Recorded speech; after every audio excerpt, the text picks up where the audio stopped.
आज के इस पुस्तक के लोकार्पण के अवसर पर मंच पर उपस्थित हमारे डॉक्टर श्यामा प्रसाद मुखर्जी के डायरेक्टर और मेरे मित्र डॉक्टर अनिर्बान गांगुली जी, हमारे शिवानंद द्विवेदी जी जो एडिटर हैं अमृतकाल की ओर इस पुस्तक के, श्री के उपाध्याय जी, श्री प्रभात कुमार जी और यहाँ उपस्थित हमारे साथ भारत सरकार में मंत्री एसपी सिंह बघेल जी, हमारे सांसद मनोज जी, राष्ट्रीय संगठक हमारे वी सतीश जी और यहाँ उपस्थित सभी वरिष्ठ सज्जन वृंद और मेरे प्रभात प्रकाशन के प्रभात जी और हमारे मीडिया के साथ ही प्रिंट मीडिया और इलेक्ट्रॉनिक मीडिया के मेरे साथी। ये मेरा सौभाग्य है कि आज अमृतकाल की ओर इस पुस्तक के विमोचन का मुझे सौभाग्य मिला है।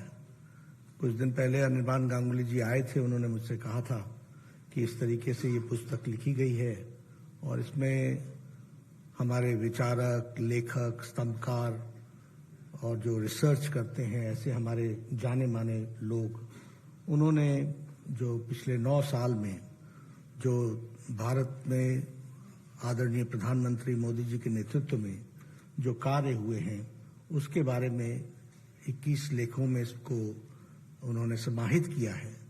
तो इसके आप लोकार्पण में आएंगे तो अच्छा रहेगा।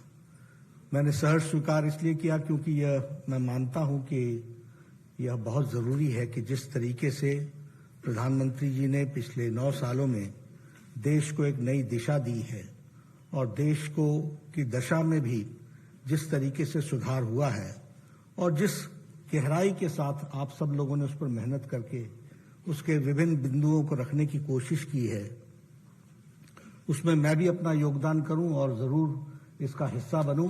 तो आप सब लोगों ने मुझे बुलाया, उसके लिए मैं धन्यवादी हूं। इस पुस्तक में जो लेखकों ने लिखा है वो बहुत ही सारगर्भित और संक्षिप्त रूप में उस बात को रखने का प्रयास किया है।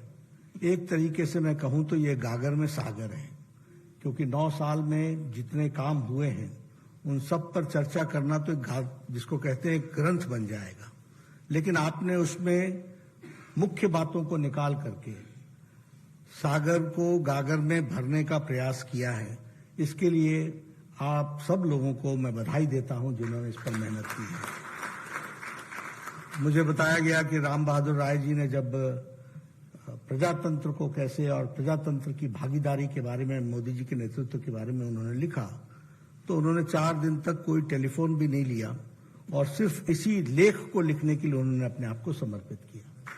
तो ये बताता है कि किस तरीके से इस किताब को पर कोशिश हुई है और इसलिए हम सब लोगों का ये दायित्व भी बन जाता है कि हम इस पुस्तक का अध्ययन भी करें, पढ़ें भी और जिस तरीके से हमारे भारत के गृह मंत्री अमित शाह जी ने इसका प्राकथन लिखा है वह भी पढ़ने लायक है, जिसमें उन्होंने बताया है कि किस तरीके से इस यात्रा में राज करना एक बात है, राज करने के लिए समर्पित भाव से, सेवा भाव से उसको आगे बढ़ाना और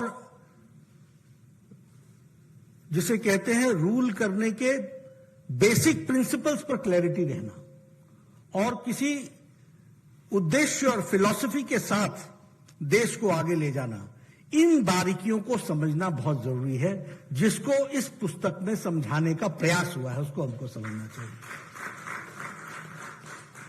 ये प्रधानमंत्री से प्रधान सेवक, ये शब्द सिर्फ शब्द नहीं है, ये संस्कारों को परिवर्तित करने वाला रास्ता है।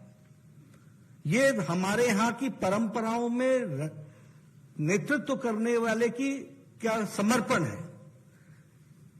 हम सब लोग राजपथ सुनने के आदी हो गए थे, लेकिन ये राजपथ को कर्तव्य पथ में बदल देना, यह अपने आप में बताता है कि किस तरीके से हमारी सोच की संस्कृति कितनी गहरी है और हम लोगों के लिए किस भाव से समर्पित है। इस बात को इसमें से उजागर होता है।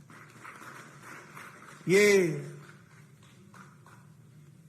जिसे किसी ने वॉकिंग स्टिक बना दिया, चोल डायनेस्टी की संस्कृति से जुड़ा हुआ सिंघोल, उसको देश की आकांक्षाओं से जुड़े हुए 140 करोड़ देश के नई संसद भवन में स्थापित करना, यह भी अपने आप में बताता है कि यह सिर्फ राज नहीं है, यह सिर्फ प्रधानमंत्रित्व का विषय नहीं है, यह देश को नई दिशा के साथ पुरानी संस्कृति से जोड़कर चलने वाला मार्ग है। इसको हमको समझना चाहिए।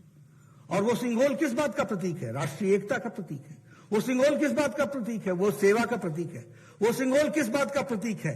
कि we are committed to the constitution of India, और उसको समर्पित के भाव से काम करने का यह उसमें से समर्पण बोध आता है। तो ये सारी बातें जब हम देखते हैं तो मुझे लगता है कि आप सब लोग इस किताब को जरूर पढ़ें, क्योंकि इसमें जो लेख लिखे गए हैं वो सिर्फ आंकड़े नहीं हैं, उसके अंदर एक जान है, एक भारतीयता की और एक भारतीय परंपराओं से निकले हुए संस्कारों से, और संस्कार के साथ साथ उन डीप फिलॉसफीज के साथ आगे किस तरीके से देश को, समाज को ले जाना है, उसका रास्ता उसमें से हमको देखने को मिलता है। इसलिए मैं आप सबसे इस बात के लिए बहुत ही विनम्र निवेदन करूंगा कि इस पुस्तक को जरूर पढ़िएगा। ये हम सब लोगों को एक तरीके से इंसाइट भी देता है और इनलाइटन भी करता है कि राज करना, पॉलिटिक्स करना, ये पॉलिटिक्स ही नहीं है, ये राज करना ही नहीं है, ये लोगों के 140 करोड़ देशवासियों की तकदीर और तस्वीर बदलने का रास्ता है। इस बात को हमको समझना चाहिए। और मैं यहाँ ये भी कहना चाहता हूं, क्योंकि मैं राजनीति को बहुत लंबे समय से देखता आया हूं। एक एरा है 2014 से पहले का, 2004 से 2014 का, और एक है 2014 से आज 2023 तक को देखने का। जमीन आसमान का अंतर। भारत की मानसिकता में यह बैठ चुका था कि देश ऐसे ही चलेगा, कुछ बदलने वाला नहीं है, भ्रष्टाचार सब जगह होगा, हम ऐसे ही चलेंगे, हम कोई सुधरने वाले नहीं हैं। यह मानसिकता के साथ देश की मानसिकता बन गई थी।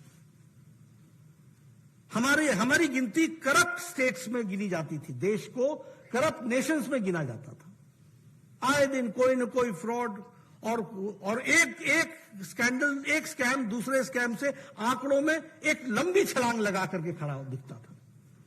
अगर ये कोई 200 करोड़ का हुआ है तो 500 करोड़, ये 1000 का हुआ है तो 5000, ऐसे इस तरीके से आए दिन स्कैम्स हम सबको देखने को मिल रहे थे।